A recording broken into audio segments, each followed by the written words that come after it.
Meta here, this chart also looks awfully precarious. This is a former resistance level back from the summer of 2024. We've actually traded around this level a few times, and we've actually changed the direction where the stock is trading. And if you look to like more recently here for 2026, this sure looks like a support level that got banged into 4 separate times, with the most recent being pretty much now. Now, if this ends up breaking, I don't know. I'd like to get some opinions from the group, both if you're bullish and bearish on Meta. But to me, I feel like there's a lot of air here, right? I feel like this stock could really come in. Yeah, sure. Maybe it does find some support a little bit here at like 477, 480, maybe. But honestly, I could see it filling this gap down here to 400, 397, 400 area. Stock, that's 144 points away from where we're at right now. So the chart kind of in a precarious spot here on Meta, but Meta's AI spending could unlock abundant revenue, according to an analyst. Again, I want to kind of give you both sides of this. My opinion on Meta is bearish. I have no position, so it's very easy for me to have that outlook on it. But Nick Jones here thinks that this actually might be a good time to own Meta. Meta Platforms, ticker META, their stock traded higher by almost 1% during Thursday's pre-market session as risk appetite firms up into the open. NASDAQ futures were up earlier but are since lower. Now, the big tech giant is scaling its AI infrastructure and developing new ways to monetize artificial intelligence as it looks to strengthen advertising growth, expand revenue sources, and eventually improve margins despite elevated capital spending.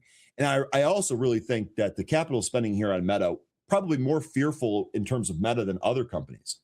But BNP Paribas analyst Nick Jones expects Meta to continue delivering robust earnings growth as it monetizes its AI investments. The analyst reiterated an outperform rating on Meta with an $855 price forecast, implying about 57% upside from the stock's August 18th price of $543.70. He said Meta's aggressive AI investments could generate, quote, abundant revenue, end quote, over time, and that helps justify the company's rising capital spending. That's the hope, of course. He sees durable growth in the company's core advertising business, complemented over time by subscription revenue, a potential cloud offering, and fees from allowing external customers to use Meta's AI models. Jones said Meta currently needs all of its computing capacity internally and does not expect excess capacity in the near term. Management views monetizing AI intelligence as financially more attractive than selling raw computing power, and Meta could offer cloud capacity if its internal requirements fall short of expectations, although management expects any such arrangements to remain short-term or strategic. Jones highlighted Meta's opportunity along small and medium-sized businesses. Management believes AI-powered tools can help smaller companies create more personalized advertising at scale, potentially unlocking additional digital advertising spending. Meta also continues to see robust advertising demand despite some macroeconomic pressures.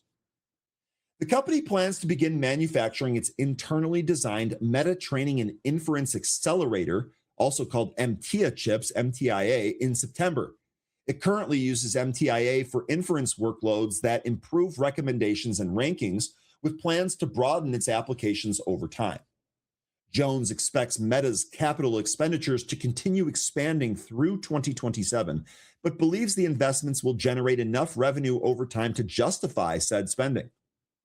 Meta management expects operating income to increase in dollar terms in 2026, although results may fluctuate from year to year.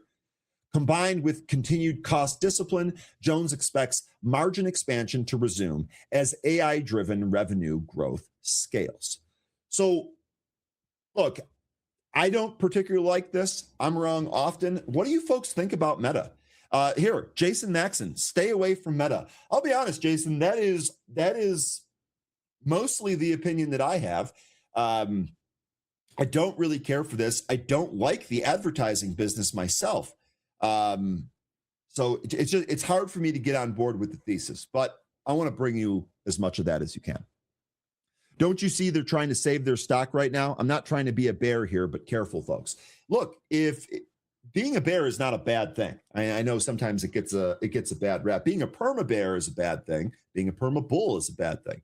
But being a bear for having these feelings, I think that's totally normal. And like I said, Jason, I am in the camp that you're in. There's no question about that. Izzy, Meta has too much around it with kids and all. There's more of that too. That's not even mentioned in the article, Izzy.